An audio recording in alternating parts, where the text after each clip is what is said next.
শুকরগুজার হই। উচ্চ সুরে সবাই বলুন আলহামদুলিল্লাহ। আরো জোরে আলহামদুলিল্লাহ। সম্মানিত হাজিরিন, সময় নষ্ট করতে চাই না। সময়ের অনেক দাম আছে, আসিরি না নাই? আরো জোরে আসিরি না নাই? মহফিলের সময় ধার্য করা আছে 10 ঘটিকা পর্যন্ত, কিংবা তো আরো আধা ঘন্টা 30-40 মিনিট একটু বেশি যদি হয় আপনার আর কোনো কষ্ট আছে? যদি সময় যদি একটু সময় ক্রস যদি হয়, যদি তাহলে টাইম যদি একটু বাড়ে আপনার আর কোনো অসুবিধা আছে? আরো আরো জোরে জোরে অসুবিধা আছে? তো সম্মানিত হাজিরিন, আমার মনে বড় আনন্দ। আমার যেটা চাহিদা, আমার মনের যেটা চাহিদা, আমার চাহিদা যে এইরকম এখানে হওয়ার পরে আমার মনের চাহিদাটা একটু বোধহয় খোলা খোলা পূর্ণ হয়। যে বিষয়ভিত্তিক আলোচনা যদি হয়, বা বিশেষ করে তাফসীরের আলোচনা মানুষের কাছে অনেক প্রয়োজন আছে। তাফসীর কি জিনিস মানুষে বুঝে না, ঠিক না? না, ওয়াজ আর তাফসীর এই দুইটার মধ্যে ডিফারেন্স আসেনি না নাই? এটা আওয়াজ করে বলো, আসেনি না নাই? আরো জোরে আসেনি না নাই? আপনারা ওয়াজ চান না তাফসীর চান? আরো জোরে তাফসীর। মাশাআল্লাহ, আপনারা তাফসীর বুঝেন, বুঝাদার, আলহামদুলিল্লাহ।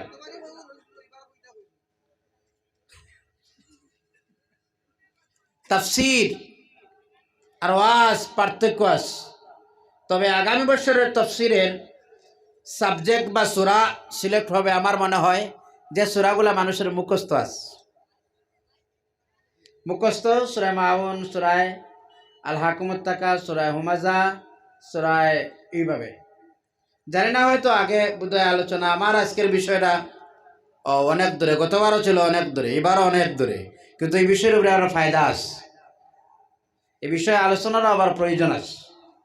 তো গত বছর আপনাদের সামনে আমার আলোচনা ছিল সূরা আল মুমিনুন। সূরা আল মুমিনুনের আলোচনা শুনছেন আপনারা আলোচনা। আর এই বছরের সূরা হুজুরাতের 11 এবং 12 নম্বর আয়াত। কত নম্বর আয়াত? 11, 12। তো আলোচনায় যাওয়ার আগে আমি তাফসীর আর ওয়াজের একটু ডিফারেন্স। ওয়াজ তো সহজে করা যায়, কথা বলেন না কেন? ওয়াজ সহজ, তাফসীর আরো জোরে তাফসীর। তো ওয়াজ যদি কঠিন হয়, ওয়াজ যদি সহজ হয়, ওয়াজ শোনাও সহজ। ওয়াজ শোনাও, আরো জোরে ওয়াজ শোনাও সহজ। তাফসীর যেমন তাফসীর আলোচনা করাও কঠিন, তেমন শোনাও কঠিন নেই, কঠিন। আপনার আর মনের সহযোগিতা, খেয়াল যদি একটু বেশ কম হয়, তাফসীরের আপনার সম্পর্ক ছুটলে বোঝা যায় না। কথাটা বোঝা গেছে? আপনারা যদি সামান্য বেশ কম হয় তাহলে আপনারা তাফসীর বুঝবেন না, বোঝা যাবে না। আপনারা বসে আছেন কোরআনের দর্স বুঝেননি আপনারা, টিচিং ক্লাস, আপনারা এখন কোরআনের ক্লাসে বসে আছেন, সুবহানাল্লাহ বলা যায় না? তো কোরআনের মজলিসে যেভাবে বসতে হয় এইভাবে বসেন, নামাজের মতো না। যেভাবে সুবিধা হয়, যেভাবে সুবিধা হয়, কষ্ট না হয়, কিন্তু হাল্লা চিৎকার কথা বলা আর ওই দিক তা নয়। পারবেন আপনারা? পারবেন? একটু সামনের দিকে, একটু সামনের দিকে। কোরআনের মজলিসে বসে কোরআন শুনে শুনে যদি আমাদের মৃত্যু হয়, এই তাফসীরের মাহফিল এই জায়গাতে আমি চাই কিয়ামত পর্যন্ত চলতো ইনশাআল্লাহ। নাকি আগামী বছর বন্ধ? বন্ধ নেই আগামী বছর, না চলতো? আগামী বছর বন্ধ না চলতো কিয়ামত পর্যন্ত।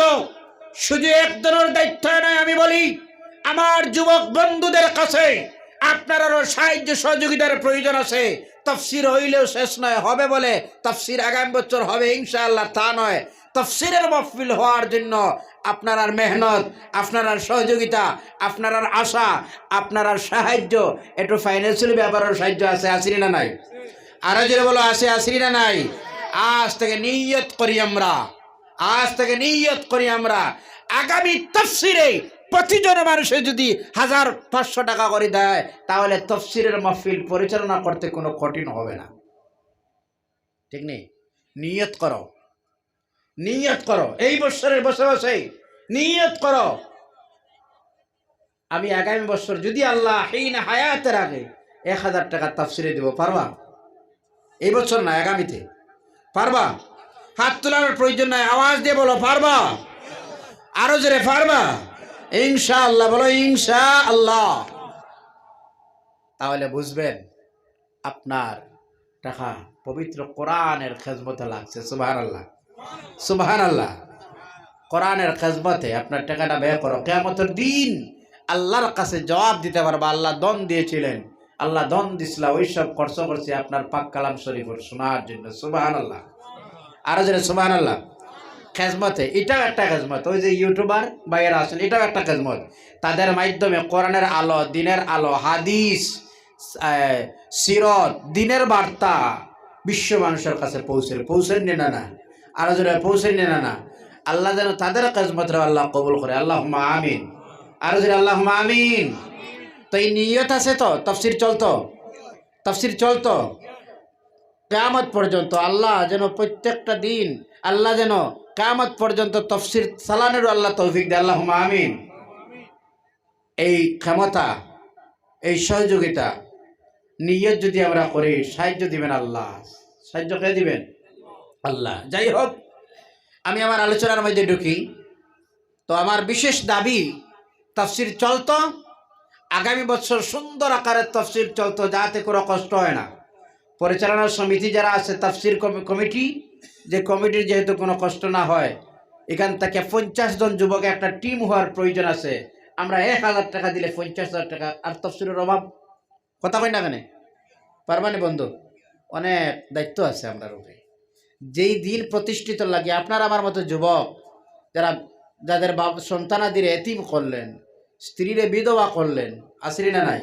আর দিনের জন্য কোন কাজটা করলাম রে ভাই?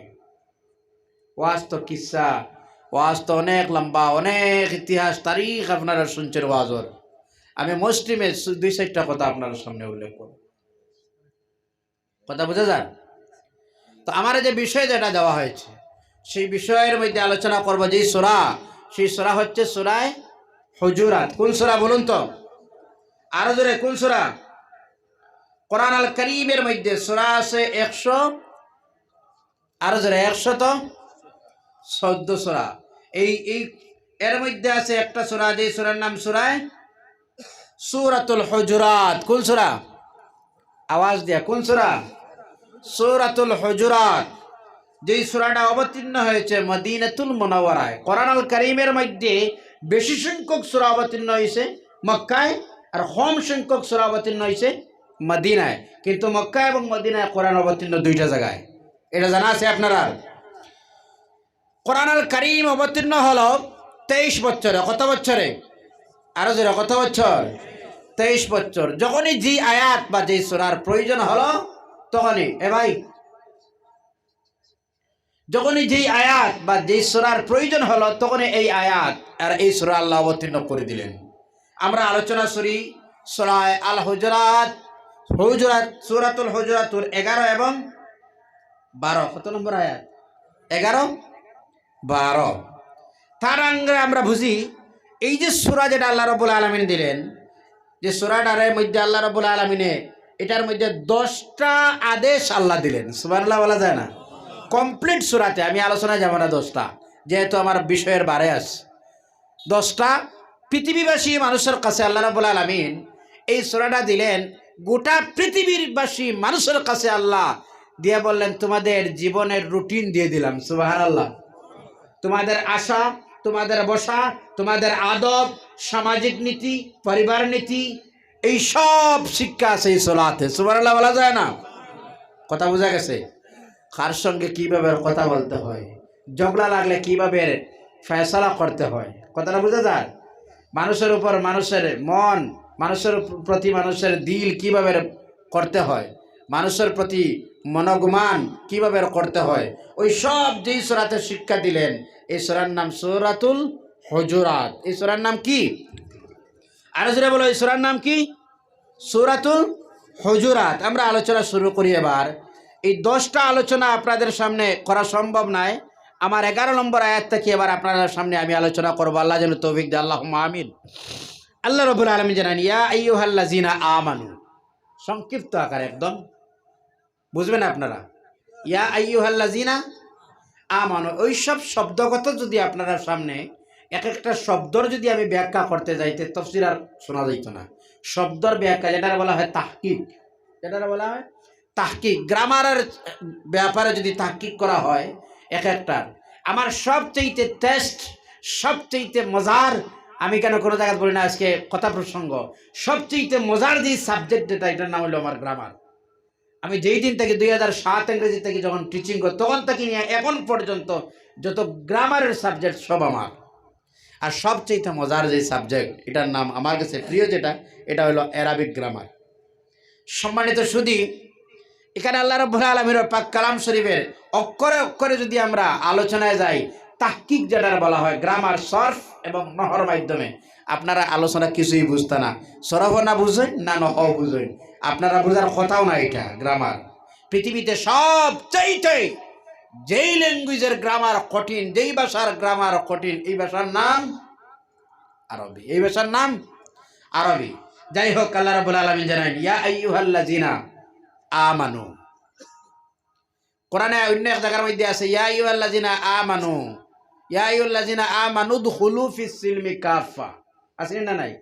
আল্লাহ রাব্বুল আলামিন ঈমান আনার পরও আবার বললেন উদখুলু ফিস সিলমি কাফা, যারা তোমরা ঈমান এনেছো পরিপূর্ণভাবে ইসলামে প্রবেশ করো। বোঝা যায় ঈমান লা ইলাহা ইল্লাল্লাহু মুহাম্মাদুর রাসূলুল্লাহ পড়ার পর মানুষ পরিপূর্ণ ঈমানে প্রবেশ না হয়। আল্লাহ রাব্বুল আলামিন বলেন ইয়া আইয়ুহাল্লাযীনা আমানু ইজতানিবু কাসীরাম মিনাজ-যন, আল্লাহ রাব্বুল আলামিন বলেন ইয়া আইয়ুহাল্লাযীনা আমানু, হে ঈমানদারগণ। আল্লাহ ফাসিক বললেন না, মুনাফিক আল্লাহ বললেন না, এত মায়ার শব্দ দিয়ে আল্লাহ রাব্বুল আলামিন বলেন ইয়া আইয়ুহাল্লাযীনা আমানু, হে ঈমানদাররা, ইজতানিবু মানা হলো পরহেজ করো, তোমরাই বাঁচো, তোমরাই সেই জিনিস থেকে পরিষ্কার হয়ে যাও। কোন জিনিস? বলে কাসীরাম মিনাজ-যন, জন শব্দের অর্থ গুমান। আমরা টার্গেট করি না, মানুষের মন্তব্য রাখি মানুষটা বড় খারাপ, খুব মনে রাখবা উপদেশ আছে এটা, খুব মানুষটা ভালো, খুব মানুষটা খারাপ, এগুলো আমরা আন্দাজ করে কথা কই না কেন, প্রায় সময় আন্দাজ করি আমরা, টার্গেট করি মানুষটা দেখতে একটু ভালো ভালো লাগে, এটা মানুষটা দেখতে চুর চুর লাগে, কথা কই না কেন। এইভাবে আমরা মানুষের প্রতি মন্তব্য আমরা করি। আল্লাহ রাব্বুল আলামিন পাক কালাম কোরআনুল কারীমের মধ্যে বলেন ইয়া আইয়ুহাল্লাযীনা আমানু, হে ঈমানদার, তোমাদের বৈশিষ্ট্য দ্বারা মধ্যে হলো এই বৈশিষ্ট্য, তোমরা যেন মানুষের প্রতি এইভাবে মন্তব্য করো না, এইভাবে গুমান যেন তোমরা করো না, কারণ এই গুমান তোমার হতে পারে গুমান তোমার খেলাফ, তোমার খেলাফ আন্দাজের যদি উল্টা হয়ে যায় কিয়ামতের দিন আল্লাহর সামনে জবাব দেওয়া লাগবে, তোমার হবে গুনাহ। আর এটা সাধারণ গুনাহ নয়, এই গুনার নাম হলো গুনাহে কবিরা। এটা কোন গুনাহ? কথা বুঝা যান না আপনারা? প্রায় সময় আমরা এম করি তো মানুষের প্রতি, মানুষটা দেখতে বড় ভালো লাগে বা খারাপ লাগে, ভালো মন্তব্য তো করে না, খারাপ মন্তব্য করে, যে মানুষটা দেখতে খারাপ লাগে এলে আমরা মন্তব্য করিনি না, না, তার চেহারার দিকে দেখতে বোঝা যায় মানুষটা খারাপ। আপনার আমার এই মন্তব্য মানুষের প্রতি, এই গুমান, এটাও তো মিসিং হইতে পারে, পারেনি না, না, কথা কই না কেন না, বুঝা যার না। এক কথা যদি 10 বার বলতে হয় বলবো আমি, কিন্তু বুঝার প্রয়োজন আছে। কথা বোঝা গেছেন? আমরা প্রায় সময় ওই মানুষটা দেখতে কিরকম লাগে, যদি আপনার চাহিদার উল্টা হয়, যদি আপনার মনোখেয়ালের উল্টা হয়, তাহলে আল্লাহ রাব্বুল আলামিন বলেন ইন্না বাদায-যন্নি ইসমুন ওয়ালা ইসম, আল্লাহ রাব্বুল আলামিন জানেন এই তোমার গুমানটা বাজ কিছু সংখ্যক গুমান আছে, এই টার্গেট কিছু সংখ্যক আছে, আন্দাজ কিছু সংখ্যক আন্দাজ আছে, এই মনের ধারণা কিছু সংখ্যক আছে। মানুষ যখন ধারণা করে তার ধারণার খেলাফ হয়ে যায়, ইসমুন বললেন আল্লাহ রাব্বুল আলামিন বড় ধরনের গুনাহ হয়।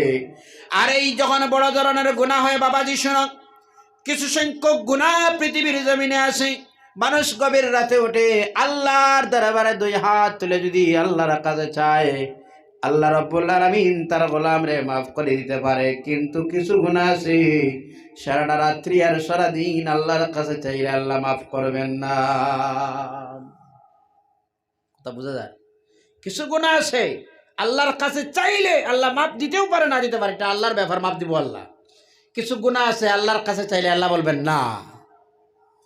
এই যে মানুষের প্রতি এটা ধারণা করা, আপনার ধারণায় মানুষের লাইফ নষ্ট হবে, ভালো হবে, খারাপ হবে, ঠিক নিনা না। আল্লাহ রাব্বুল আলামিন বলেন এটা হলো কবিরা গুনাহ। এই কবিরা গুনাহ তওবা ছাড়া মাফ হয় না। যদি কবিরা গুনাহ কোন মানুষে করেনি, তার জন্য রাস্তা হলো গুনাহ, এই গুনার মাফি হওয়ার জন্য রাস্তা হলো তওবা করা। আর কোন মানুষের প্রতি এইভাবে মানুষে যদি মনোআঘাত দিই, তার তওবায় কাজ হবে না। ওই মানুষটার কাছে প্রথমে যাও, তার কাছে মাফি চাও। আল্লাহর গোলাম সেও যদি তোমারে মাফ করে দেয়, তাহলে আল্লাহ তারে মাফ করে দিবেন। যাও তার কাছে। এটা তো ধারণা স্বাভাবিক গ্রামের মানুষের, আমরা মানুষের প্রতি খেয়াল যেটা আমরা, এটা আমাদের সাধারণ আসরি না নাই। ও মুসলমান, খালি ওয়াজ তো শুনলে শুনছি তা নাই, ওয়াজ শুনে আমলে আনা লাগবে। পারবানি? পারবান? ভাইরা শুনো আমার, এরপরে হলো আল্লাহ রাব্বুল আলামিন বলেন ওয়ালা তাজাসসু ওয়ালা ইয়াগতাব বা'দুকুম বা'দা। ওয়ালা তাজাসসু, দোষারোপ, একজন আরেকজনের দোষারোপ করিনি না, না এই না তোমার কারণে এইসব ঘটছে। আমরা যে মানুষের কাছে দোষারোপ করি মানুষ, আল্লাহ রাব্বুল আলামিন বলেন না, দোষারোপ করবেন না। এই দোষারোপ করা হলো কবিরা গুনাহ। একজনের একজনের প্রতি ভালো উদ্দেশ্য করবেন। এজন্য রাসূল সাল্লাল্লাহু আলাইহি ওয়াসাল্লাম হাদিস শরীফের মধ্যে আয়ে, যখন কোন মুমিনের প্রতি তোমার গুমানটা হয়, জান্নু বিল মুমিনিনা খায়রা। আল্লাহ রাসূল বলেন জান্নু বিল মুমিনিনা খায়রা। যখন মানুষের প্রতি গুমান করবা, মানুষটা বড় ভালো মানুষ, মানুষ চেহারার বড় ভালো ঠানে, মানুষের সুরতে, মানুষের খানদান, এই মানুষটা ভালো মানুষ, আল্লাহ রাসূল বলেন জান্নু বিল মুমিনিনা খায়রা। মুমিনের প্রতি গুমান করো, মুমিনের প্রতি আন্দাজ করো, ভালো আন্দাজ। কথাটা বোঝা গেছে? মুমিনের প্রতি, মানুষের প্রতি যখন বলবেন মানুষ ভালো। আমাদের তো অভ্যাস খারাপ। আপনার আমার সামনে যদি কোনো মানুষ, কোনো পাত্র যদি হয় এলাকাত, বা কোনো পাত্রী যদি হয়, তাহলে এইটাও আপনার আমার অভ্যাস, বলে না এটা এমন সুবিধাজনক মেয়ে নাই, না এই ছেলেটা বেকার, ঠিক না? কথা হয় না? কেন ফায়দা হয়েছে তো, কিছু ফায়দা হয়েছে। আপনার কাছে জিজ্ঞাসা করলে এই ছেলেটা কি করে, না এটা কিছু নাই, বেকার, এটা আনপড় ছেলে, এটা বুবা ছেলে, এটা কোনো কিছু জানে না, এটা একটু ফায়দা হয়েছে তো আপনার। এটা ফায়দা হয়েছে জানো ভাই, তওবা ছাড়া আল্লাহ মাফ দিত না। আর যে ব্যক্তির দোষটা আপনি বাইরে করলেন, সেই দোষটা বাইরে করলায় আপনি, সেই দোষটা আপনি মানুষের কাছে প্রকাশ করা আরম্ভ করলায়, আর আপনার মনের ধারণা উল্টা হয়ে গেছে, আপনি যা ধারণা করেছিলেন তার খেলাফ। এবার আপনি তওবা নয়, ওই মানুষটার কাছে চলে যাও, গিয়ে তার কাছে মাফি চাও। সেও যদি মাফ দেয়, আমার আল্লাহ মাফ করে দিবে, না হয় গোলাম তোমার জন্য কোনো রাস্তা নাই। আল্লাহ রাব্বুল আলামিন বলেন আবার ওয়ালা ইয়াগতাব বা'দুকুম বা'দা। ও পৃথিবীর মানুষ, তোমরা একজন আরেকজনের প্রতি গীবত যেন তোমরা করো না, পরনিন্দা। আসরি না নাই? গীবত আসেনি? কথা কই না কেন? হ্যাঁ, গীবতের ওয়াজ করলে, গীবত যার মধ্যে আছে, আমরা বড় কষ্টর মধ্যে। সুদের ওয়াজ করলে সুদুরি বেটা রাগ করে, মদের ওয়াজ করলে মজুরি রাগ করে, বেনমাজির ওয়াজ করলে বেনমাজি রাগ করে, করেন না? না, কথা কই না কেন? এই যে গীবত যেটা আছে, আল্লাহ রাব্বুল আলামিন জানেন ওয়ালা ইয়াগতাব বা'দুকুম বা'দা, একজনে আরেকজনের যেন গীবত না করে। এক শ্রেণীর মানুষ আছে, এমন ধরনের মানুষ আছে যাদের অভ্যাসটাই হলো একজনের কথা আরেকজনের কাছে মানুষে লইয়া যায়, ঠিক নিলা না? কথা বলেন না কেন? এইসব মানুষের সামনেই যদি বলো এই কথাটা কোনো মানুষের কাছে বলবায় না, সে যেন যখন বলবায় না, তাড়াতাড়ি যতক্ষণ সে কিন্তু বলে না, কিন্তু শান্তি পায় না, ঠিক নিলা না?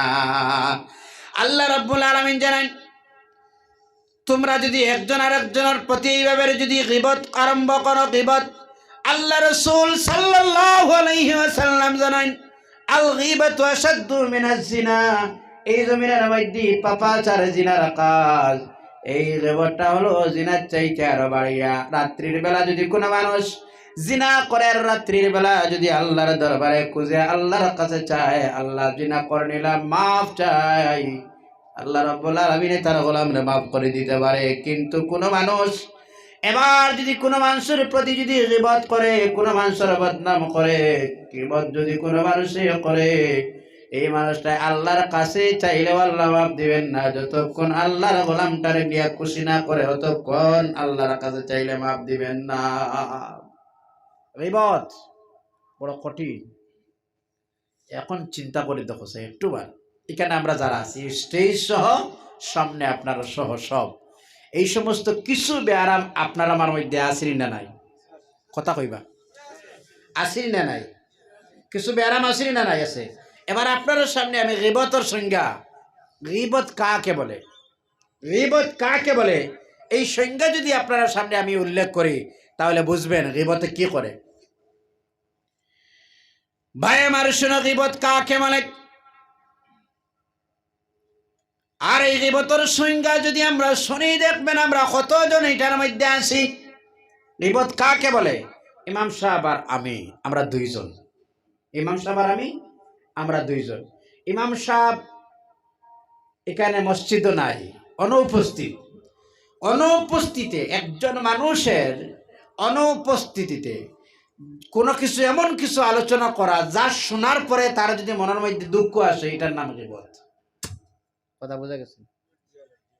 আমার অ্যাবসেন্টে, আমার ভাইয়ের অ্যাবসেন্টে, অনুপস্থিতিতে এমন কিছু কথাবার্তা আলোচনা যা সব যদি শুনে আর মানুষের মনের মধ্যে যদি আঘাত হয়, কষ্ট যদি, আহারে এটা কি, তখন এটার নাম বোঝা গেছে? খুব সুন্দর আগে বোঝা গেছে তো।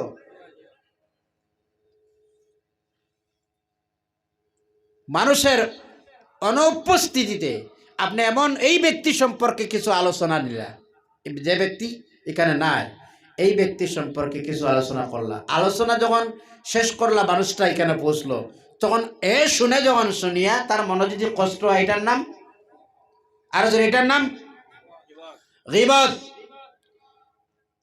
আর যদি মানুষে গীবত করে তাহলে তার অবস্থা কি হয় জানেন? এই মানুষটার মধ্যে 10টা মারাত্মক ক্ষতিকর জিনিস। কয়টা? গীবত যখন মানুষে করে, এবার চিন্তা করে দেখবেন গীবত আপনার আমার মধ্যে আসেনি না নাই?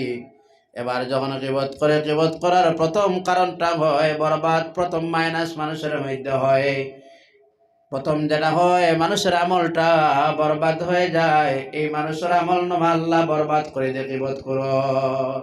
1 নম্বর আমল, বোঝা ধারণী। 1 নম্বর কোনটা? আমল বরবাদ হয়ে যায়। 2 নম্বর হলো এই মানুষটার জবান নাপাক হয়ে যায়।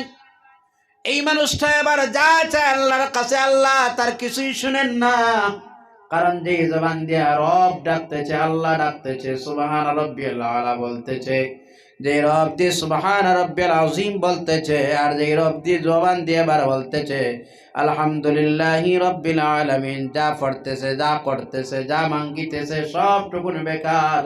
কারণ মানুষটার জবান আল্লাহ নাপাক করে দিলেন। একটাই কারণ হলো ওই জবান যেটা হলো গীবতের কারণে তার জবানটা অপবিত্র হয়ে গেছে। এজন্য আমার ভাইয়েরা শোনো, 17 শ্রেণীর মানুষ, আমি শুধুমাত্র 17 সংখ্যা বলতেছি।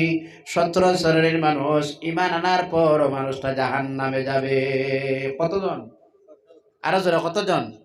নামাজ পড়লে জান্নাতি নয়, রোজা রাখলেই মানুষটা জান্নাতি না, রোজা রাখার পরও জান্নাতি নয়, তিলাওয়াত করলেই মানুষটা জান্নাতি না, জান্নাতি নয়। যদি নামাজ পড়লেই জান্নাতি হয়, কেন আল্লাহ বললেন ফাওয়াইলুল লিল মুসাল্লিন? আল্লাহ নামাজের জন্য বললেন জাহান্নাম। সম্মানিত সুধী, 2 নম্বর হল যারা গীবত করে তাদের মুখের মধ্যে একটা দুর্গন্ধ হয়।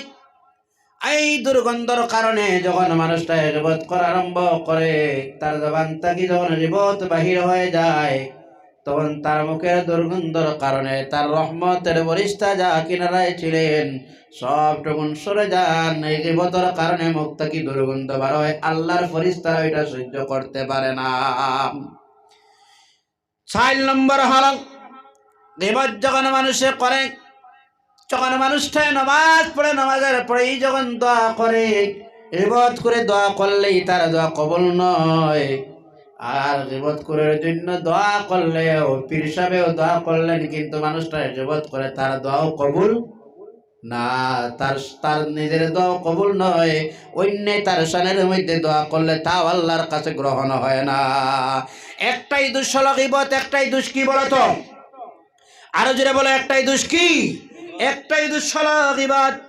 এরপরে হলো আর একটা 5 নম্বর মাইনাস হয়ে যায় মানুষের মধ্যে। গীবত যারা করে, যখন তারা দোয়া ইবাদত করে, তার কোনো ইবাদত আল্লাহর কাছে কবুল নয়। ইবাদত নামাজের নাম শেষ নয়, তিলাওয়াতের নামও শেষ নয়। এবার দান খায়রাত ও ইবাদতের মধ্যে আছে, আছে না নাই? ইবাদত 2 প্রকার, ইবাদতে মালি আর ইবাদতে বদনি। এবার ইবাদতে মালিও বেকার হয়ে যায়, আর ইবাদতে বদনিও মানুষের বেকার হয়ে যায়। একটাই কারণ, একটাই খারাপ কাজ করলো মানুষটার অভ্যাসটাই ছিল গীবত করা। কোনটা? গীবতিতে প্রায় মানুষের আসরের নামাজ পড়ছে আর বার হইছে মসজিদের সামনে বইয়া তো গল্প করে, এই দেখা নাই না মুখর অবস্থা। এটা গীবত নি না? কথা কই না মানে? এটা গীবত নি না? এটার নাম তো গীবত। সম্মানিত আজিন, এরপরটা হলো জানেন কোনটা? গীবত করে যখন মাফি চায়, আল্লাহ আমারে মাফ দাও, আল্লাহ আমাকে মাফ করে দাও। রাত্রির শেষ দিকে উঠে আল্লাহর কাছে মাফি চায়, কিন্তু মানুষটার আরাম ছিল গীবত করা। তাহাজ্জুদের নামাজ পড়ে আল্লাহর কাছে মাফি চায়, কিন্তু আল্লাহ তার দোয়া কবুল করে না, অর্থাৎ আল্লাহ তারে মাফ করে দেয় না গীবত করার কারণে। কারণ গীবত হলো ওই গুনাহ যার এগেইনস্টে, যার পিছনে আপনি গীবত করলেন, ওই মানুষটার কাছে গিয়ে পাও ধরে পারো আর হাত ধরে পারো, ওই মানুষটারে প্রথমে খুশি বানাও, তারপরে আল্লাহর কাছে চাও। প্রথমে কারা খুশি? যে মানুষটার গীবত করছিল আপনি, তারে খুশি বানাও, আর তারপর আল্লাহর কাছে চাও। বাইরে আমার শোনো, সবচেয়ে ভয়াবহ হলো গীবতের অভ্যাস যাদের আছে। ও বাবা আমার ভাই শোনো, আপনার জীবন যদি এমনি চলে যায়, কিন্তু সবচেয়ে ভয়াবহ অবস্থাটা হয়ে গীবতের কারণে, যেটা হলো মানুষের গীবত যখন করে আল্লাহ তার আওলাদের জীবনটারে আল্লাহ বরবাদ করে দিলায়। অর্থাৎ মা বাবায় যদি কোনো গুনাহ করে, প্রায় সময় মা বাবার গুনার কারণে আওলাদের উপরে এফেক্ট আয়নি না? কথা বল না কেন? বাবায় গুনাহ করলে মাসুম বাচ্চা অসুস্থ হয়ে যায়, আসেনি না নাই? বাবা গুনাহ করলে ঘরের মধ্যে রোগ কমে না, ঠিক নি না?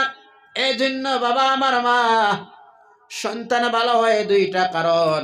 এর মধ্যে একটা কারণ হলো মা বাবা যদি হালাল যদি খানি খায়, মা বাবা আদবি মা বাবা যদি হয়, তার সন্তানটাও আল্লাহ ভালো সন্তান করে দে, ঠিক নি না?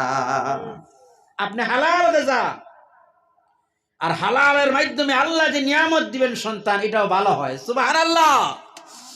এবার আপনি যে গীবতের অভ্যাস ছিল, গীবত তো বুঝলেন, এই গীবতের অভ্যাস যেটা ছিল, সেই অভ্যাসের কারণে আপনার আল্লাহ সন্তানের জীবনটারে বরবাদ করে দে। এরপরে হলো সবচেয়ে আরেকটাই হলো 10 নম্বর হলো, যখন মানুষটাই গীবত করে আল্লাহ রাব্বুল আলামিন তার সন্তানাদিরে আল্লাহ তার নাফরমান করে দে। অর্থাৎ বাবা যা বলে সন্তান তার উল্টা বলে। বুঝলেন গীবতর? এইভাবে যদি গীবতের যদি এইসব বলা হয়, গীবত করলে কি কি নোকসান হয়, তাহলে সময় শেষ হবে, সামনের দিকে যাই। আল্লাহ রাব্বুল আলামিন বলেন, গীবত করাটা হলো লা আইয়ুহিব্বু আহাদুকুম মাইয়াকুলা লাহমা আখিহি মাইতান ফাকারিহতুমুহু। একজন ভাই আরেকজন মৃত্যু ভাইয়ের গোশত খাওয়া যায়, তো মানুষের মাংস খাওয়া যায়। কথা কই না কেন? আল্লাহ বলেন, আইয়ুহিব্বু আহাদুকুম মাইয়াকুলা লাহমা আখিহি মাইতান ফাকারিহতুমুহু, কি তোমরা পছন্দ করো এক ভাই মৃত্যু আরেক ভাইয়ের গোশত খাওয়া? যেমন গীবত করলে একজন মানুষের মুর্দা মানুষের গোশত খাওয়ার মতো। পারবা? আল্লাহ রাব্বুল আলামিন জানেন, ওয়াত্তাকুল্লাহা, ও পৃথিবীর মানুষ, তোমরা আমি আল্লাহর ভয় করো, আমারে ডরাও। ইন্নাল্লাহা তাওয়াবুর রহিম। যদি তোমরা ওইসব দোষ হয়ে যায়, আল্লাহ সঙ্গে সঙ্গে মেডিসিন দিয়ে দিলেন। সুবহানাল্লাহ। যদি তোমরা ওইসব দোষ হয়ে যায়, ওই মানুষটার কাছে মাফি চাও আর ওই মানুষটার কিনারায় চলে যাও, ওই মানুষটার কাছে মাফি চাও আর আমার কাছে তোমরা তওবা করো, আমি আল্লাহ মাফ করে দিব। সুবহানাল্লাহ। সংক্ষিপ্ত তরজমা, লম্বার আলোচনার সময় নাই, সংক্ষিপ্ত তরজমা। এরপরে সাহেব কিবলা শুনলেন মিলাদ শরীফ সংক্ষিপ্ত আকারে। আল্লাহ রাব্বুল আলামিন আবার বলেন, জমিনের মানুষ, ইয়া আইয়ুহান নাস। পরের 12 নম্বর আয়াতের মধ্যে আল্লাহ রাব্বুল আলামিন বলেন, আচ্ছা এখানে 11 নম্বর আয়াতের লাস্ট আল্লাহ রাব্বুল আলামিন বলেন, ইন্নাল্লাহা তাওয়াবুর রহিম। আল্লাহ রাব্বুল আলামিন তওবা করনেওয়ালারে রহম করেন, পছন্দ করেন, মহব্বত করেন। অন্য জায়গার মধ্যে আল্লাহ বলেন, ইন্নাল্লাহা ইউহিব্বুত তাওয়াবিন। এই জমিনে যারা তওবা করে আল্লাহ রাব্বুল আলামিন তাদেরকে পছন্দ করেন। জোরে বলেন সুবহানাল্লাহ। আরো জোরে সুবহানাল্লাহ। ভাইরা আমার শোনো, আমরা গুনাহ যারা করি শুধুমাত্র আমরা গুনাহগারদের জন্য তওবা নয়, আল্লাহর হাবিব সাল্লাল্লাহু আলাইহি ওয়াসাল্লামের ইরশাদ, নবীজি সাল্লাল্লাহু আলাইহি ওয়াসাল্লাম বলেন, তোমরা তওবাই করো, কারণ আমি রাসূল দিনের বেলা আর রাত্রের বেলা মিলাইয়া প্রতিদিন 100 কিংবা 70 মরতবা আমি রাসূল তওবা করতাম। সুবহানাল্লাহ। আমি রাসূল সাল্লাল্লাহু আলাইহি ওয়াসাল্লামের তওবা বেশি করি, তোমরাও তওবা করো। আমরার গুনাহ আছে, আসেনি না নাই? কথা কই না, না গুনাহগার নাই? কোন মানুষের গুনাহ প্রকাশ, কোন মানুষের গুনাহ প্রকাশ নাই, কোন মানুষের গুনাহ ছোট, কোন মানুষের গুনাহ বড়, ঠিক না না? কিন্তু আমরা সব গুনাহগার।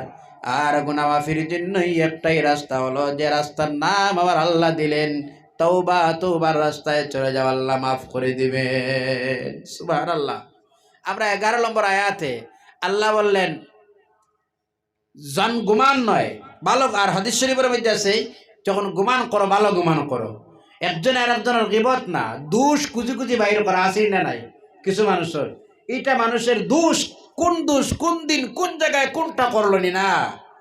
আল্লাহ কেউ আসতে এটা করবেন না। আল্লাহ নবী সাল্লাল্লাহু আলাইহি ওয়াসাল্লাম জানান, যদি কোনো মানুষ এই জমিনের মধ্যে কোনো মানুষের দোষ লুকায় রাখিলায়, কোনো মানুষে যদি কোনো মানুষের আইব লুকায় রাখে, কোনো মানুষ কোনো মানুষের দোষ যদি জমিনের মধ্যে ডাকিয়ে রাখে, নুকাই রাখে, আল্লাহ কিয়ামতের দিন ওই মানুষটার দোষ আবার আল্লাহ নিজেই ডাকিয়ে রাখবেন। সুবহানাল্লাহ। আপনি এমন কোন মানুষের পিছনে লাগবেন না, সম্মানী মানুষের সম্মানের হানি হয় এমন কিছু বাহির করবেন না, আসেনি না নাই? কথা কই না? সম্মানী মানুষের এমন কিছু আপনি বাইরে করবেন না, খুঁজি খুঁজি টানি টানি বাইরে করবেন না, যেটার কারণে সম্মানী মানুষের অসম্মানী হয়। এটা যদি আপনার ধারণার উল্টা হয়, আপনি যদি এই মানুষটারে বেইজ্জত করেন, এটা যদি কোরআন আর সুন্নাহর খেলাফ যদি হয়, শরীয়ত মোতাবেক মানুষটাই দোষী যদি না হয়, তাহলে শুনেন, আল্লামা সাহাব কিবলা ফুলতুরি রহমাতুল্লাহি তাআলা আলাইহির জবান বয়ান থেকে আমরা শোনা, আল্লামা সাহাব কিবলা বললেন, যতদিন এই মানুষটারে আল্লাহ জমিনে জলিল ভিখারি বানাইবে না, আল্লাহ তোমার যতদিন বেইজ্জত করবে না, ততদিনে তুলবে না। যদি আপনার কারণে কোনো মানুষ বেইজ্জত যদি হয়, অসম্মানে যদি হয়, তাহলে আল্লাহ আপনার এতদিন পর্যন্ত মৌত দিবে না, যতদিন আল্লাহ আপনার জলিল ভিখারি আর আপনার শর্মিন্দা করলো না। কথা মনে থাকবো আপনার। কত নম্বর আয়াত? কত নম্বর আয়াত? 11 নম্বর। কোন সূরার? সূরা হুজুরাত 11 নম্বর আয়াত। 12 নম্বর আয়াত সংক্ষিপ্ত করি আপনাদের সামনে। 12 নম্বর আয়াতে আল্লাহ রাব্বুল আলামিন বলেন, ইয়া আইয়ুহান নাস ইন্না খালাকনাকুম মিন যাকারিন ওয়া উনসা। আল্লাহ রাব্বুল আলামিন জানান, জমিনের মানব জাতি, আল্লাহ এখানে বললেন পৃথিবীর মধ্যে যত মানুষ আছে আল্লাহ তাদেরকে সম্বোধন করে বললেন। এখানে আল্লাহ মুসলিম আর নন মুসলিম, ইহুদ খ্রিস্টান কাউরে আল্লাহ আলাদা করলেন না।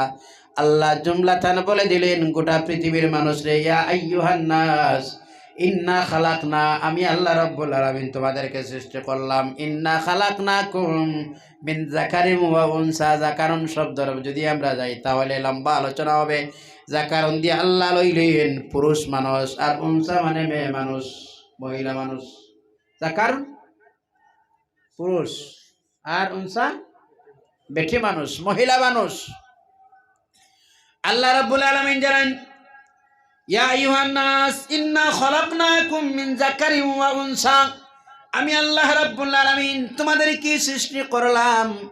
আল্লাহ কেমন ভাবে আলাদা করে দিলেন দেখেন। সামান্য জল দ্বারা, অপবিত্র পানি দ্বারা আল্লাহ আপনার আমার সৃষ্টি করলেন, ঠিক নিরা না? কথা বল না কেন, ঠিক নিরা না? সামান্য জল দ্বারা এখানে আল্লাহ পুরুষ আর মহিলা আমার আল্লাহ কিভাবে রাগলা করলেন। আল্লাহু আকবার। পুরুষ আর মহিলা আল্লাহ বলেন, ইন্না খালাকনাকুম মিন যাকারিন ওয়া উনসা ওয়া জাআলনাকুম শুউবান ওয়া ক্বাবাইলা লিতাআরাফু, আর তোমাদের মধ্যে গোত্র দিলাম। এই জমিনের মধ্যে গোত্র আমরা কিভাবে বুঝবো? আমাদের মধ্যে বড় ভাইয়া আছে, লস্কর আছে, ছত্রি আছে, আছে না নাই? আরো জোরে বলো, আছে আছে না নাই? আল্লাহ খানদান দিলেন, কুরাইশ দিলেন, হাশিমি দিলেন, আল্লাহ এইভাবে দিলেন। কিন্তু সব তো মানুষ, মানুষ নিরা না। আরো জোরে বলো, মানুষ নিরা না। আল্লাহ গোত্র দিলেন, আল্লাহ পরিচিতি দিলেন, টাইটেল দিলেন, উপাধি দিলেন। এই উপাধি দিয়ে আল্লাহ রাব্বুল আলামিন বলেন, কেন দিলাম তা তোমরা জানো? এটা বেশ কমের জন্য নয়, এটা সব সমান একমাত্রই হলো লিতাআরাফু, একজন আরেকজনকে পরিচয় করতেই পারো। এজন্য আমি আল্লাহ রাব্বুল আলামিন এইভাবে সামান্য আলাদা করে দিলাম। পৃথিবীর সব মানুষের নাম মোহাম্মদ। কি নাম? কথা বলেন না কেন? একচুয়ালি নাম সবার মোহাম্মদ। কথা বোঝা গেছে? এখন আপনার নাম মোহাম্মদ, আমার নাম মোহাম্মদ, ভাইয়ের নাম মোহাম্মদ, সাবর নাম মোহাম্মদ, সভাপতির নাম মোহাম্মদ, ইমাম সাহেবের নাম মোহাম্মদ। ও কোন মোহাম্মদ? ঠিক না? না, কথা বুঝা গেছেন? কোন মোহাম্মদ? এবার পরিচয়ের জন্য লাগানি হয় শরীফউদ্দিন, করিমউদ্দিন, আব্দুল সত্তার, ঠিক না? না, কথা পাই না কেন? এইসব পরিচিতির জন্য লাগানি হয়। আল্লাহ রাব্বুল আলামিন বলেন, সদরি মানুষ তুমি সম্মানী নয়, বড় ভাইয়া তুমি একদম নিচের মানুষ নয়। তুমি হাশিমি বংশের মানুষ আর তুমি কুরাইশ বংশের মানুষ, এটা সম্মান আছে আলাদা। কিন্তু মানুষের ক্ষেত্রে গেলে দেখা যায় সব মানুষ ঠিক না না। এই মানুষের হাত আছে, এটারও হাত আছে, আছে না নাই? কথা বলেন না কেন? এই মানুষটার হাত আছে, ওই মানুষটার হাত আছে, সব মানুষের হাত আছে। আল্লাহ সুবহানাহু ওয়া তাআলা বলেন, কেন হলো? একমাত্র আমি পরিচিতির জন্য দিয়ে দিলাম, তোমাদের একজন যেন আর একজন পরিচয় করতে যেন ডিস্টার্ব না হয়, অসুবিধা না হয়, এই সুবিধার জন্য আমি আল্লাহ রাব্বুল আলামিন দিয়ে দিলাম এইভাবে সামান্য আলাদা করে। সুবহানাল্লাহ। সদরি ব্যস্ত আগে যাইবা না জি, লস্কর একদম করে, একদম পিছিয়ে আমরা লস্কর না নে কোনটা না, এটা সামান্য পরিচিতি। যে গোত্র বংশ সামান্য পরিচিতির লাগে দেওয়া হয়েছে, লিতাআরাফু, তাকে একজন আরেকজনকে পরিচয় করতে পারে। তা আরফ শব্দের অর্থ পেহচান না, আল আরফু পেহচান না, মানে পরিচিতি লাভ করা। এই জন্য ওই যে আরফা বলা হয়, আরফা ঠিক নেই, আইন রেফে আরফা। আরফা কেন বলা হয় জানেন? এখানের মধ্যে আদম মা আর মা হাওয়া, হাওয়ার মা আদম, এই দুইজনের একত্রিত হয়ে একজন আরেকজনের সঙ্গে পরিচয় হয়েছে, একজন আরেকজনের সঙ্গে পরিচিতি লাভ করলেন। এই জন্য আল্লাহ রাব্বুল আলামিন জায়গার নামটাও দিলেন আরফা। সুবহানাল্লাহ। আরফা, একজন আরেকজনের লগে পরিচিতি হইছে। আমার যে আয়াত যেটা দেওয়া হয়েছে, দুইটা আয়াত, এই দুইটা আয়াতের আমি সংক্ষিপ্ত আপনার সামনে তরজমা, আলোচনা নাই, তাফসির নাই, সংক্ষিপ্ত তরজমা। এই তরজমার সংক্ষিপ্ত যদি সামান্য যদি আলোচনা করা হয় অনেক লম্বা সময়। আল্লাহ রাব্বুল আলামিন ইন্না আকরামাকুম ইনদাল্লাহি আতকাকুম, বা মানুষ লস্কর হইলে খুব ইজ্জতি না, ইজ্জতি তো, ইজ্জতি তো, সম্মানিত। সদরি যদি মানুষের খুবই সম্মানী না, ইন্না আকরামাকুম, আকরামা ইউকরিমু ইকরামান ফাহুয়া মুকরিমুন। আল ইকরাম তাজিম, সম্মান, সুবহানাল্লাহ বলা যায় না? ইনদাল্লাহ, এরাই আতকাকুম, তাকওয়া, তাকওয়া আল্লাহর কাছে সম্মানিত এরাই যারার কাছে তাকওয়া আছে। সুবহানাল্লাহ। লস্কর আর গোত্র এই সব দিয়ে নয়, এই সব দিলাম আমি শুধুমাত্র পরিচিতির জন্য, আমার কাছে সম্মানী যার কাছে তাকওয়া আছে। বোঝা গেছে কথাটা? বোঝা গেছে? এই সব গোত্র, এই সব লস্কর ছত্রিশ কইনার যাও কইন, এই সব হলো সামান্য পরিচিতির লাগিলি তা রাফু, একজন আরেকজনকে পরিচয় করতে হয়, কোন গোত্রের মানুষ কোনজন, এইভাবে পরিচিতির জন্য দিয়া দিলাম। এটা আমার কাছে কিছু নাই, আমার কাছে হলো ওইটা, ইন্না আকরামাকুম ইনদাল্লাহ, আল্লাহর কাছে এরাই মানুষ ভালো সম্মানিত, আতকাকুম, যার মধ্যে তাকওয়া আছে, পরহেজগারি আছে, পরহেজগারি আছে। বোঝা গেছে? পরহেজগারি আবার দুই প্রকার, একটা লিবাসুত তাকওয়া, পরহেজগারি আছে কাপড়ের লিবাসর পরহেজগারি, আর তাকওয়া ইকানের মধ্যে থাকে। একজন মানুষ মুত্তাকি যদি হয়, তাকওয়া যদি হয়, তার মধ্যে আবার কমপক্ষে 12টা কোয়ালিটি, 10টা বৈশিষ্ট্য লাগে। কতটা? ও লম্বা আলোচনা। শুধুমাত্র আমি আপনার সামনে হেডলাইন শুধু। আল্লাহ রাব্বুল আলামিন জানান, গোলাম তুমি কি করতেছ, তোমার মনের মধ্যে কি আছে? আল্লাহ রাব্বুল আলামিন জানান, ইন্নাল্লাহা আলিমুন খাবীর। গোলাম তোমার অন্তরে কি আছে, এখানে বসে বসে কি চিন্তা ধারণা করতেছ, ওই সবটুকুন আমি রব, আমি আল্লাহ রাব্বুল আলামিন জানি। সুবহানাল্লাহ। সব আমি জানি, আমি সব জানি। তোমার অন্তরে কোন জিনিসটা লড়াচড়া করে, তুমি কি করতেছ, সব আমার জানা আছে। কথাটা বোঝা গেছে? সব জানেন কে? আল্লাহ। অন্য জায়গার মধ্যে আল্লাহ জানেন, আমি সব জানি, আমি সব দেখি, আমি সব শুনি। সুবহানাল্লাহ। বাবাজি, সংক্ষিপ্ত ওয়াজ, সংক্ষিপ্ত ওয়াজ। এই সূরাতে 10টা আল্লাহ রাব্বুল আলামিন পৃথিবীবাসী মানুষের কাছে 10টা আল্লাহ আদেশ দিলেন। আর সূরার মধ্যে প্রথমে আল্লাহ রাব্বুল আলামিনে এই সূরার মধ্যে রাসূল সাল্লাল্লাহু আলাইহি সাল্লামের সঙ্গে উঠা বসা ডাকা এইসবের আদব শিক্ষা দিলেন। তার মানে হলো এই সূরার মধ্যে আছে আদব কায়দা, আখলাক, তাজিম, চরিত্র গঠন। সুবহানাল্লাহ বলা যায় না? কমপ্লিট সূরার মধ্যে 10টা আদেশ আছে।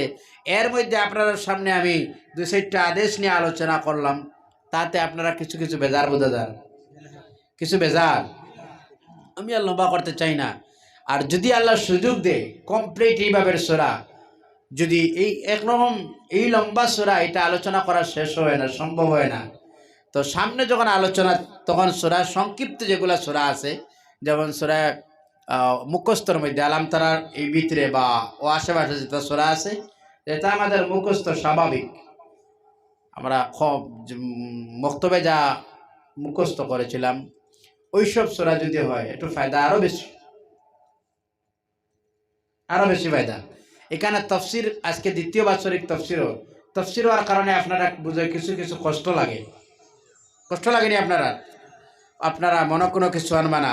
আপনারা তফসির যখন এটা চলতো, আর তফসিরের জন্য আপনারা প্রস্তুতি নেও, তফসিরের যখন লজিজ, তফসিরের যখন মজা মানুষের কাছে আছে, এখানে মসজিদ যেটা আছে, শুধুমাত্র বছরে একবার তফসির এগুলো চলতো না। জি, বছরে একবার তফসির নেই। কথা কই না? মানে বছরে একবার তফসির না, আপনারা কমপক্ষে মাসে পারবা না। কেন? মসজিদের ব্যবস্থা আছে, মসজিদের ব্যবস্থা আছে আলহামদুলিল্লাহ। তো মাসে, প্রত্যেক মাসে একবার, মাসে যদি সম্ভব না হয় 2 মাস পারবেন, 2 মাস না, বছর আপনারা সাপ্তাহিক সম্ভব নয়, সম্ভব নয়, মান্থলি, মাসের মধ্যে একবার, আর আবার পুরা বছরে একবার জমায়েত করে বড় একটা প্রোগ্রাম। তো এটা কেন তফসির কমিটি, তফসির পরিচালনা যারা করতো, এরা দরকার আছে কমপক্ষে 20 জন যদি যুবক হয়, আর এরা যদি প্রস্তুতি নেয়, যদি আমার মনে হয় তফসির চলে যাব। পারবা? পারবেন? জি, খুব কঠিন, কিন্তু ওই যে বাবরা বুদ্ধ তফসির যদি অজি হয়, তাহলে টাকা দেওয়া লাগবে। ওটা তো আমরা অনেক টাকা, অনেক পয়সা মানুষে নষ্ট করে, তো আল্লাহর রাস্তায় মানুষ দিতে রাজি হয় না। আমি লম্বা না, সংক্ষিপ্ত আকারে, আপনারা আমার, আমিও আপনারা না, আপনারা আমার, আমি না, আপনারা নাই বোধ হয় না। সুতরাং মন খুলিয়া আমার প্রিয় ভাইয়ের কাছে আমার দাবি, আপনারা মনে উৎসাহিত আনয় আর তাফসির আপনার মধ্যে শুরুয়াত জ্বালা, এটা প্রত্যেক বছর চলতো, বছর কমপক্ষে আরো 7-8 বার তফসির মসজিদ। শেষ কথা এটা। তারপরের কথা, আমি যুবক যারা কেন, আমাদের মধ্যে ইউনিটি, আমাদের মধ্যে একত্ব আনার প্রয়োজন আছে। যুবকরা আজ সবচেয়ে ভয়াবহ যুবকদের কাছে 2-3টা জিনিস, এই যে ইন্টারনেটের মাধ্যমে অসংখ্য যুবক তার জীবন নষ্ট করে, ঠিক নেই? আর সবচেয়ে ভয়াবহ একটা জিনিস, ওই যে নেশা জাতীয় দ্রব্য যেটা আছে, নেশা, এই নেশার কারণে অসংখ্য যুবক সাবাইছেন। নারায়ে তাকবীর, নারায়ে রিসালাত, নারায়ে তাকবীর।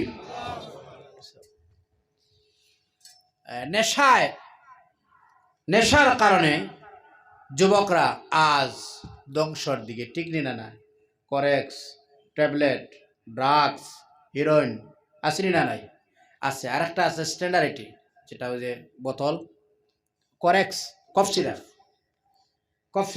এইসব সবচেয়ে এই সময়ের মধ্যে একটা ছেলেরে তার যখন বিবাহের কোনো প্রস্তাব হয়, তখন চিন্তা করতে লাগে ছেলেটা নেশা করিনি না, না নমাজ আর বেনমাজের বহু পরে, ঠিক নি না? না, যে নেশা আসি না নাই। আল্লাহ যেন নেশা মুক্ত সমাজ গঠনের তৌফিক দেয়, আল্লাহুম্মা আমিন। আর যদি আল্লাহুম্মা আমিন। আল্লাহ নেশা মুক্ত, সুদ মুক্ত, সুদ আসেনি, কথা কই না কেন, আসেনি? আর যেন নমাজে মুক্ত কইতাম নি, না নমাজ মুক্ত নি, না নমাজ যুক্ত। ইকান তাকিয়া যুবক যারা, একজনে হাত তুলো তো, একজনে মনে মনে একটা ইরাদা করো, একজনে আর একজনকে ফজরের সময় ফোন দিতে পারবেন? ফজর নামাজ সবচেয়ে কঠিন তো, ফজর নামাজ। একজনে আর একজনকে ফোন দিবা, একজনে আর একজনে ডাক দিবা ফজর নামাজের জন্য, এশার নামাজের জন্য। আপনি বাবা হিসাবে আপনার ছেলে যদি রাত্রে 10টায় ঘরে যায়, আপনি একবার তার সামনে সম্মানের সহিত, আদর যত্নের সহিত তারা জিজ্ঞাসা করবা, বাবা এশার নামাজটা বসলায়? সম্মানের সহিত ছেলেরা যদি 1 দিন 2 দিন জিজ্ঞাসা করা হয়, তাহলে পরে তো আর পরের দিন থেকে ছেলেটা অটোমেটিক নামাজ পড়বো, ঠিক না? না, কথা কই না কেন? ফারবা একটু দুরূদ শরীফ পড়েন, আল্লাহুম্মা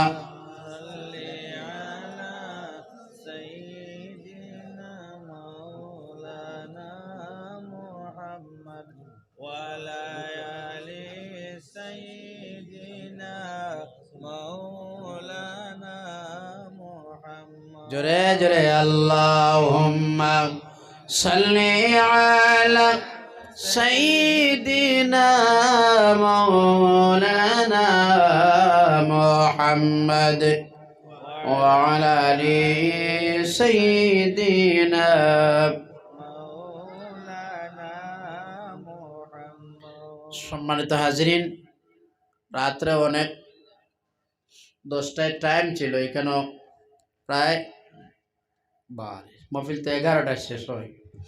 তো আমি দোয়া চাই আপনারা কাছে, মনে কিছু কষ্ট আর আপনারা বোধহয় কিছু বেজারি, কষ্ট নাই, বেজার নাই। আল্লাহ রাব্বুল আলামিন যেন ওরা প্রত্যেকের আমলের মধ্যে পরিবর্তন করার জন্য তৌফিক দিত, আল্লাহুম্মা আমিন। সাহেবকে বলা উপস্থিত, দোয়া চাই আল্লাহ রাব্বুল আলামিনে আপনারা আমারে আল্লাহ রসুল সাল্লাল্লাহু আলাইহি সাল্লামের আদর্শের জন্য আদর্শবান হওয়ার তৌফিক দান করেন, আল্লাহুম্মা আমিন।